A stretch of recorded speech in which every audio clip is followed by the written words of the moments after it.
Hello everyone. So today we'll start with chapter number 3 of chemistry, which is atoms and molecules. So before reading that what is atom, what is a molecule, we'll go through introduction and some laws and one theory. Okay. So Democritus, he was a Greek philosopher.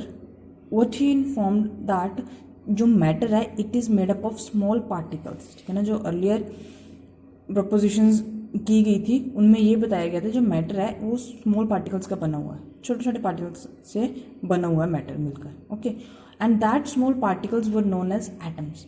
Matter जिन small particles से बना हुआ that small particles they were known as atoms. Okay, atom का मतलब क्या होता है? Atom है जो it is been taken from the Greek word atoms.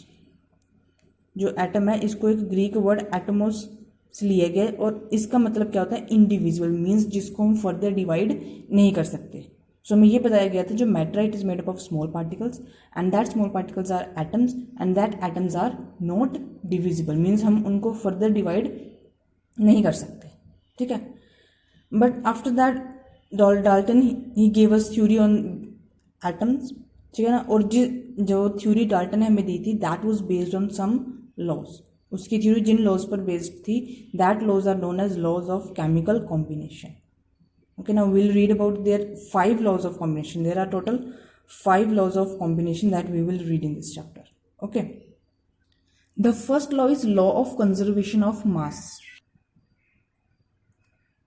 So what does this law states and who had given this law?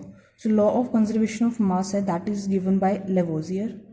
और इस law से हमें क्या पता चलता है? कंजर्वेशन ऑफ मास. किस चीज़ को कंजर्व करने की बात कर रहे हैं यहाँ पर? मास को कंजर्व करने की, right. So it means this law states that during any chemical change, means अगर कोई भी केमिकल रिएक्शन हो रही है, so what happens in that chemical reaction? Total mass of the product is equals to total mass of the reactant, right? Like this we write the chemical reaction. ऐसे हम chemical reaction लिखते हैं. if A and B ये दोनों react कर रहे हैं और react कर कर हमें C और D दोनों क्या दे रहे हैं? ये product. so A and B are what? A और B क्या है यहाँ पर? reactant है, और इन दोनों से मिलकर C और D जो बने these two are product. ठीक है ना. तो यहाँ पे ये लो हमें क्या बता रहा है कि कोई भी केमिकल रिएक्शन हो, जो mass of product and mass of reactant दोनों साइड्स का जो मास होता है that mass is equal. Means यहाँ पर जो A प्लस बी को A का मास होगा जितना और जितना मास B का होगा, right. Means mass of A plus mass of B वो किसकी इक्वल होगा? प्रोडक्ट के मासेस के. Means mass of C plus mass of D.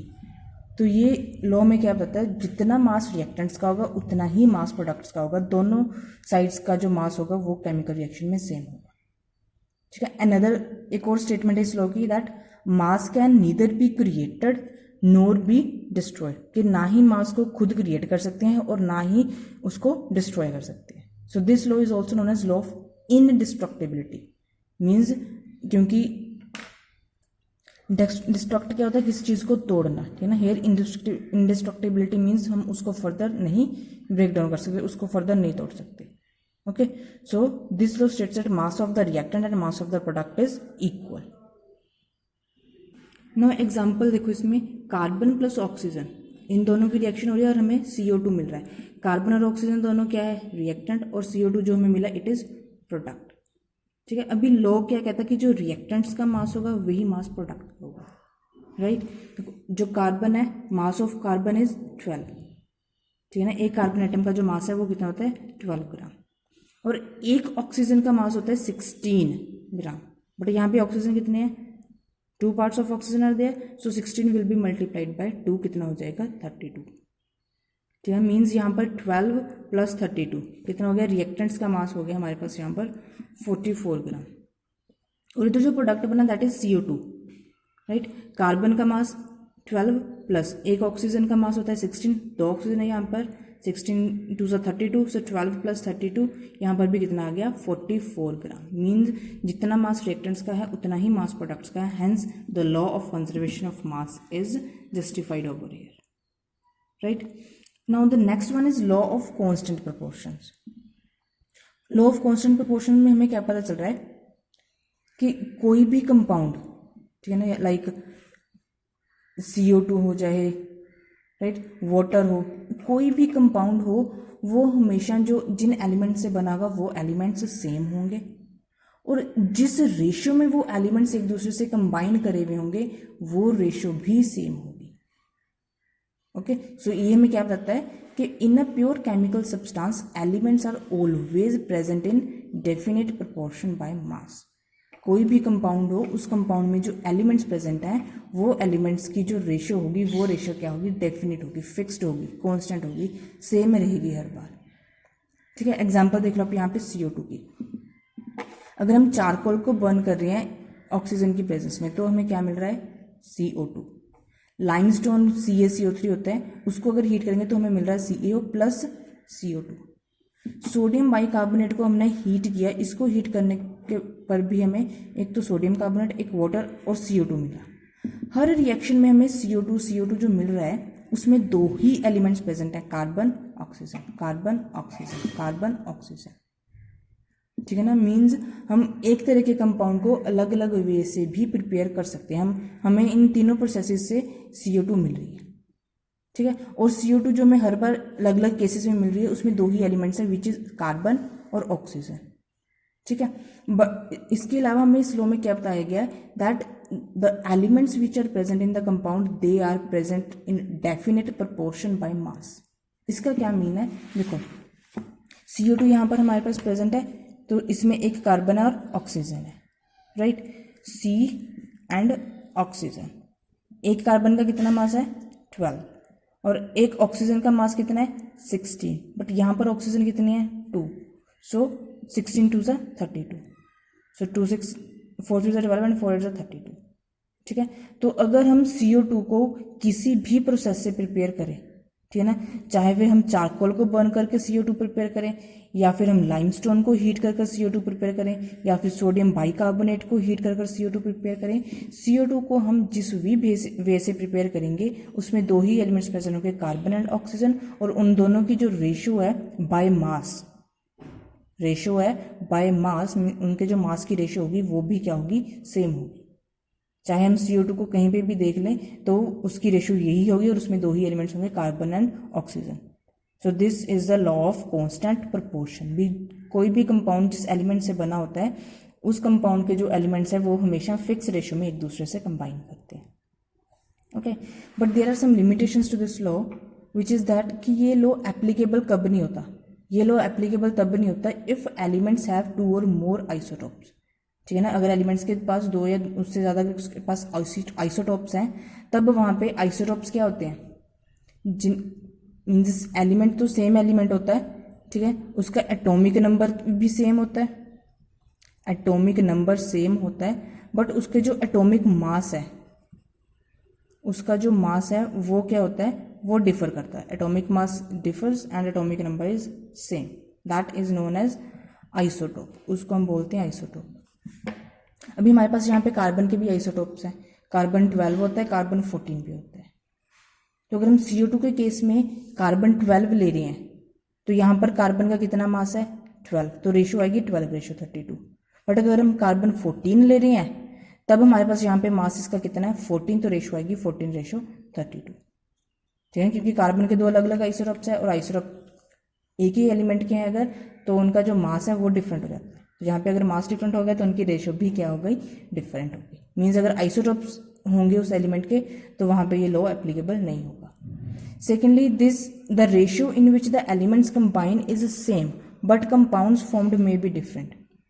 अभी हमारे पास यहाँ पर दो कंपाउंड्स दे रखे हैं इन्होंने, C2H5OH अल्कोहल है, CH3OCH3 ईथर, ये दो कंपाउंड्स हमें दे रखे हैं। ठीक है, इन दोनों कंपाउंड्स में देखो यहाँ पर 2 कार्बन है, H5 यहाँ पे, एक यहाँ पे, 6 H हो गए, यहाँ पर एक ऑक्सीजन है, मीन्स C2H6 एक ऑक्सीजन। यहाँ पर भी देखो एक कार्बन 2 कार्बन, 2 कार्बन हो गए, 3 और 3 6 हाइड्रोजन हो गए, एक ऑक्सीजन है। मीन्स दोनों का जो फॉर्मूला है C2H6O, दोनों का जो मोलिकुलर फॉर्मूला है वो तो सेम है, ठीक है ना, और जिस रेशियो में उन्होंने बोला है वो कंबाइन करें वो भी सेम है, बट ये दोनों जो कंपाउंड्स है वो क्या है, डिफरेंट। एक अल्कोहल है, एक ईथर है। उनमें जो नंबर ऑफ एलिमेंट्स है, जैसे कार्बन 2 है, हाइड्रोजन 6 है, ऑक्सीजन 1 है, नंबर ऑफ एलिमेंट सेम है, जिस रेशियो में वो कंबाइन करें वो भी सेम है, बट उनके जो फॉर्मूलेज हैं वो डिफरेंट है, जो कंपाउंड फॉर्म हो रखे हैं वो डिफरेंट है। तो ऐसे केसेस में भी जो ये लॉ है वो एप्लीकेबल नहीं है। Now next is numerical. First question है 10 gram of CaCO3 on heating gives 4.4 gram of CO2 and 5.6 gram of CaO। अभी हमें ये शो करना है that whether it is in agreement with law of conservation of मास और not, right. तो देखो CaCO3 इसको अगर हम हीट करेंगे तो ये हमें एक CO2 दे रहा है, एक CaO दे, कैल्शियम ऑक्साइड दे रहा है और कार्बन डाइऑक्साइड दे रहा है, ठीक है।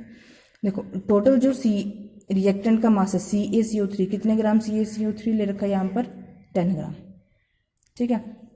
और इधर जो हमारे पास Ca और CO2 फॉर्म हो रहा है वो कितना फॉर्म हो रहा है, CO2 4.4 ग्राम है और CaO 5.6 ग्राम है, ठीक है ना। रिएक्टेंट का मास है 10 ग्राम और प्रोडक्ट्स के अगर हम मास को ऐड करेंगे 5.6 प्लस 4.4 वो भी कितना बन रहा है, 10 ग्राम।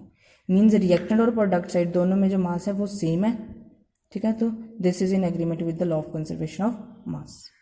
नो नेक्स्ट न्यूमेरिकल क्या है, weight of copper oxide obtained by heating 4.3 gram of metallic copper with nitric acid and subsequent ignition it was 5.40। इन्होंने क्या कर रखा है, यहाँ पे कॉपर ऑक्साइड को हीट कर रहे हैं और कॉपर ऑक्साइड को हीट करेंगे तो अब हमारे पास दो सब्सटेंसेस से बनते हैं, ये कॉपर और ऑक्सीजन। तो कॉपर ऑक्साइड होता है CuO, ठीक है ना। कह रहे जो वेट है कॉपर ऑक्साइड का वो कितना है 5.40 और 4.32 ऑफ मेटालिक कॉपर। तो कॉपर का मास कितना दे रखा है 4.32, कॉपर ऑक्साइड का भी दे रखा है, कॉपर का भी मास दे रखा है। तो ऑक्सीजन का मास कितना होगा, कॉपर ऑक्साइड में से हम कॉपर का मास सब्ट्रैक्ट करेंगे तब हमारे पास ऑक्सीजन का मास आ जाएगा। So this is mass of oxygen, right. But हमें यहाँ पे पूछ कर रखा है that show that whether it is in accordance with the constant proportion और नॉट। तो यहाँ पे अनदर एक्सपेरिमेंट मीन्स दो एक्सपेरिमेंट कर रखे हैं, एक एक्सपेरिमेंट 1 ये वाला, यहाँ पे इसके दो एक्सपेरिमेंट करके हैं। दूसरे एक्सपेरिमेंट में क्या किया इन्होंने 2.30 gram of copper oxide, means यहाँ पर कॉपर ऑक्साइड का कितना मास है 2.30, ठीक है। On reduction it yields 1.84 gram of copper, ठीक है। 2.30 कॉपर ऑक्साइड है, वेट ऑफ कॉपर ऑक्साइड है 2.30 और कॉपर का वेट दे रखा है 1.84। फिर से इन दोनों को, यहाँ पर कॉपर ऑक्साइड CuO है, यहाँ पे सिर्फ कॉपर का देखा, दोनों को सब्ट्रैक्ट करेंगे तो ऑक्सीजन का मास आ जाएगा हमारे पास, ठीक है।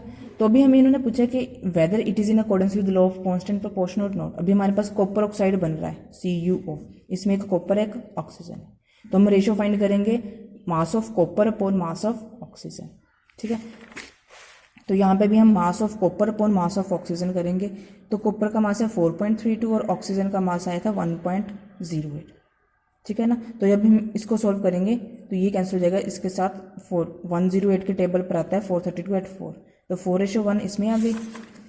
तो ऐसे इधर हम मास ऑफ कॉपर और मास ऑफ ऑक्सीजन निकालेंगे 1.84 अपॉन 0.46, इसको भी सॉल्व करेंगे तो रेशियो आएगी 4.1। मीन्स दो एक्सपेरिमेंट किए गए, दो एक्सपेरिमेंट से जो हमारे पास कॉपर ऑक्साइड था, ठीक है ना, तो दोनों कॉपर ऑक्साइड्स की जो रेशियो है वो क्या आई सेम। मीन्स यहाँ पर भी 4:1 आई कॉपर और ऑक्सीजन के मास की रेशियो, दूसरे एक्सपेरिमेंट से भी जो कॉपर और ऑक्सीजन के मास की रेशियो है वो 4:1 है। इट मीन्स रेशियो सेम है, so it is in accordance with law of constant proportion. Okay, now third law is law of multiple proportion. अभी तक हमने किया कांस्टेंट प्रोपोर्शन मीन्स जो कंपाउंड्स बनते हैं जो उनमें एलिमेंट्स होते हैं उनकी रेशियो सेम होती है। अभी कांस्टेंट मल्टीपल प्रोपोर्शन का law it means what does it mean, ये लॉ हमें दिया था डाल्टन ने। इसमें हमें इसने क्या बताया कि जो दो elements which combine to form more than one compound. देखो अभी हाइड्रोजन और ऑक्सीजन, हमें पता हाइड्रोजन और ऑक्सीजन मिलकर क्या बनाते हैं वाटर H2O, बट हाइड्रोजन और ऑक्सीजन जब दोनों कंबाइन करते हैं they also form H2O2 which is hydrogen peroxide. Means जब हम हाइड्रोजन और ऑक्सीजन को कंबाइन करते हैं तब हमारे पास दो तरह के कंपाउंड्स बन सकते हैं वहां पे, एक वाटर हो सकता है और दूसरा हाइड्रोजन परऑक्साइड होता है, ठीक है। तो ये तो हो गया कि दो एलिमेंट्स कंबाइन करते हैं and they form more than one compound, जैसे हाइड्रोजन और ऑक्सीजन कंबाइन किए यहाँ पर दो तरह के कंपाउंड्स दे दिए हमें। Then different masses of the one element which combine with the fixed mass of the other element. तो अभी यहाँ पे क्या है, हमारे पास जो कंपाउंड बना है उसमें दो एलिमेंट्स हैं, जैसे यहाँ पे एक हाइड्रोजन है, एक ऑक्सीजन है। तो इन्होंने क्या कहा, different masses of one element combine with fixed mass of other. Means हम इनमें से किसी एक का जो मास है उसको क्या रखेंगे, फिक्स रखेंगे, और दूसरे का मास क्या हो सकता है, चेंज।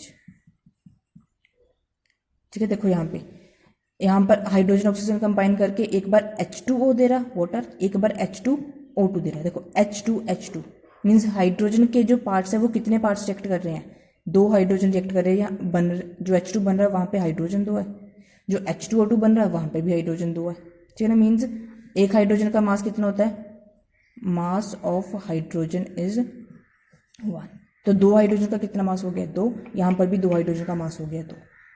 ठीक है, now next is parts of oxygen by mass. दोनों में बाय मास देख रहे हैं। एक ऑक्सीजन का मास होता है 16, राइट। यहाँ पर ऑक्सीजन कितने हैं, 2, तो 16 2 सा कितना होगा यहाँ पर 32।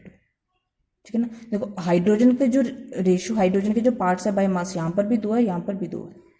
तो इन्होंने क्या कहा था, that different masses of one element. किस एलिमेंट के डिफरेंट मासेज है, ऑक्सीजन के, एक बार 16 है, एक बार 32 है। Combine with fixed mass of the other, hydrogen का मास क्या है, fix, right. They beer a simple ratio two one another. एक का तो फिक्स हो गया, वो तो हाइड्रोजन है, बट जो वेरी कर रहा है वो कौन है, ऑक्सीजन। और ऑक्सीजन के जो मासेज है उनकी रेशियो क्या आएगी, 16:32 मीन्स 1:2। तो मल्टीपल प्रोपोर्शन में हमें क्या बताया गया कि जो दो एलिमेंट्स है कंबाइन करके दो या दो से ज्यादा हमें जो कंपाउंड्स दे सकते हैं, उन कंपाउंड्स में एक का मास फिक्स होगा, जो दूसरा एलिमेंट है उसका मास क्या करेगा, वेरी। तो जिस एलिमेंट का जो मास वेरी करेगा, ठीक है ना, उस एलिमेंट्स की जो मासेस की रेशियो होगी, that ratio will be simple ratio two one another. Means वो सिंपल रेशियो होगी होल नंबर, सॉरी जो हमारे पास नंबर सिंपल होते हैं 1 2 3, इस रेशियो में ही वो एक दूसरे से कंबाइन करेंगे, सिंपल रेशियो में। Okay, so they beer a simple ratio two one another, right.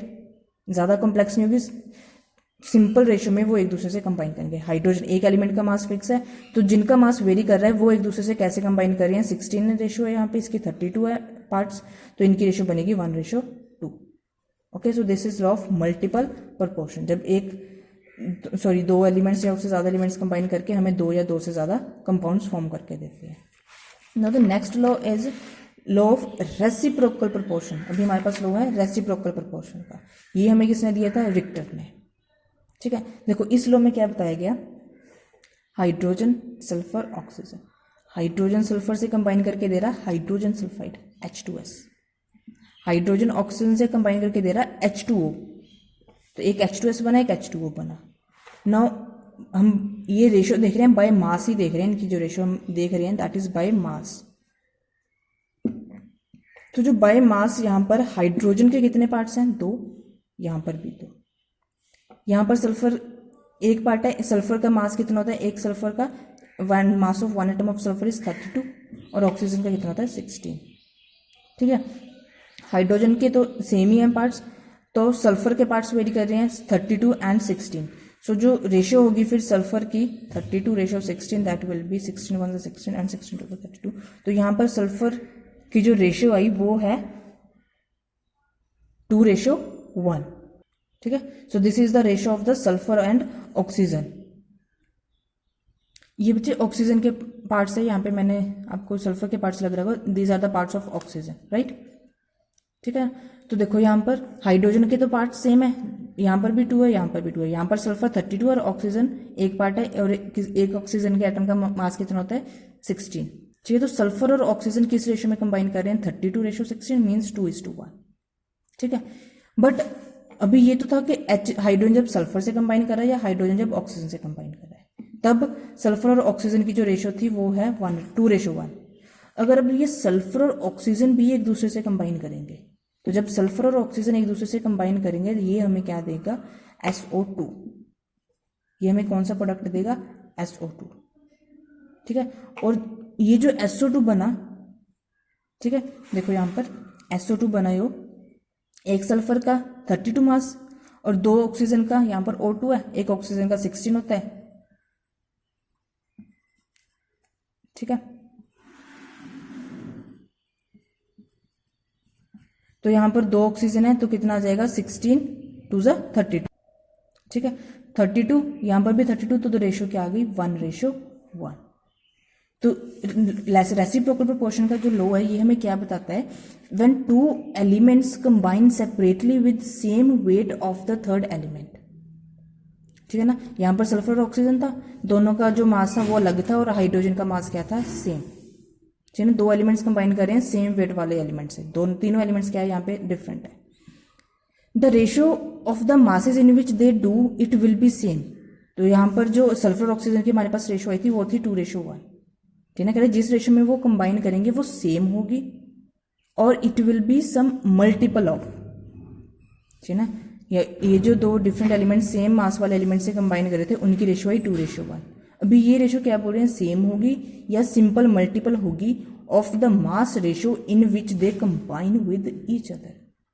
कह रहे जब सल्फर और ऑक्सीजन ये जो 2 एलिमेंट्स अलग अलग हैं ये आपस में कंबाइन करेंगे तब उनकी जो रेशो होगी वो रेशो कैसी होगी, इस रेशो से सेम होगी या फिर इस रेशो के मल्टीपल में होगी, ठीक है ना। देखो यहाँ पर ये 2:1 थी, यहाँ पर ये 1:1, ये दूसरी रेशो तो सेम है, एक रेशो यहाँ पे इसके मल्टीपल में है, 1 2 ज़ा 2। So this is the law of reciprocal proportion. यहाँ पर एक एलिमेंट जिसका मास फिक्स है वो 2 डिफरेंट एलिमेंट से रिएक्ट करता है जिनका मास क्या होगा डिफरेंट होगा। तो जिस रेशो में ये 2 एलिमेंट्स कंबाइन करेंगे वो रेशो किसके सेम होगी, जब ये दोनों एलिमेंट्स आपस में रिएक्ट करके प्रोडक्ट देंगे, उस प्रोडक्ट की रेशो से या तो ये सेम होंगे या फिर उसके मल्टीपल में होंगे। Okay, the next is law of gaseous volumes. अभी तक जो हमने लॉज किए थे वो सारे थे मास के रिलेटेड, अभी this law is the related to volumes and is given by Gay-Lussac, right. तो यहाँ पर हमें क्या बता रखा है, पहले हम एग्जांपल देखते हैं इसकी। हाइड्रोजन गैस और क्लोरीन गैस, हाइड्रोजन गैस और क्लोरीन गैस रिएक्ट कर रहे हैं, हमें दे रहे हैं हाइड्रोजन क्लोराइड, ठीक है। तो रिएक्शन को बैलेंस करेंगे, यहाँ पर हमारे पास H2 1 वॉल्यूम ऑफ H2 और क्लोरीन की भी 1 वॉल्यूम ऑफ H2, तो हमारे पास यहाँ पर क्या बन रहा है HCl, क्योंकि यहाँ पर देखो हाइड्रोजन 2 है क्लोरीन भी 2 है, ठीक है। हमारे पास जो प्रोडक्ट बना वो था 2HCl, तो इसकी कितनी वॉल्यूम बनी 2 वॉल्यूम, तो कौन सी रेशो आ गई 1 वॉल्यूम, क्लोरीन की भी 1 वॉल्यूम, HCl की 2 वॉल्यूम। So ratio is 1:1:2। यहाँ पर ये 2 कैसे है बच्चे, it is being done by balancing. आपको पता होगा ना, आपने बैलेंसिंग पढ़ी है। हमारे पास हाइड्रोजन कितने हैं यहाँ पर 2, रिएक्टेंट साइड पे हाइड्रोजन 2 है और क्लोरीन भी 2 है, बट प्रोडक्ट साइड पे हाइड्रोजन 1 है क्लोरीन भी 1 है। हमने अभी किया लॉ ऑफ कंजर्वेशन ऑफ मास, तो दोनों साइड्स का मास कब सेम होगा, जब दोनों साइड पे नंबर ऑफ एलिमेंट सेम होंगे। तो यहाँ पर हाइड्रोजन 2 है, यहाँ पर भी हाइड्रोजन को हम 2 कर देंगे, ठीक है ना। यहाँ पर 2 गया तो हाइड्रोजन भी 2 हो गया और क्लोरीन भी 2 हो गया, right. So this is law of volumes, ठीक है ना। Next example is like hydrogen plus oxygen it gives water, तो इसको बैलेंस करेंगे, यहाँ पर 2 आएगा 1 और 2, मीन्स यहाँ पर हाइड्रोजन की 2 वॉल्यूम रिएक्ट कर रही है, यहाँ पर ऑक्सीजन की 1 वॉल्यूम रिएक्ट कर रही है और यहाँ पर वाटर की कितनी वॉल्यूम बन रही है 2, तो रेशो क्या आएगी 2:1:2। Okay, so this is law of gaseous volumes which states that gases which react with each other in the simple ratio of volumes and if the product is also in gaseous state the volume of the product also bears the simple ratio। देखो जैसे हमने किया था ना H2 plus Cl2 gives 2HCl, ठीक है ना। Means हमारे पास गैसेस रिएक्ट कर रही हैं, उनकी रेशो सिंपल है 1:1, ठीक है ना। अभी जो प्रोडक्ट फॉर्म हुआ the volume of the product it also bears a simple ratio with the volume of the reactant, तो जो प्रोडक्ट की वॉल्यूम होगी उसकी जो रेशो रिएक्टेंट की वॉल्यूम्स के साथ वो कैसी होगी, it will be a simple ratio only, right. तो यहाँ पर इसकी भी 1 वॉल्यूम थी, इसकी 1 इसकी 2, सो रेशो थी हमारे पास 1:1:2, ठीक है ना। सो दीज रिएक्ट, जो गैसेस रिएक्ट करती हैं और जो हमारे पास प्रोडक्ट फॉर्म होता है, so that volume of all the reactants and the products that bear a simple ratio, means वो सिंपल रेशो में ही एक दूसरे से कंबाइन करते हैं। So these are the laws of chemical combination, ठीक है ना। जब हमारे पास जो केमिकल रिएक्शन होती है उस टाइम पे जो रिएक्टेंट्स रिएक्ट करते हैं, प्रोडक्ट्स फॉर्म होते हैं, so what is the on which basis means law कौन कौन से जिसपे वो chemical combination chemical reactions based है, so these are the 5 laws for that. Okay, thank you.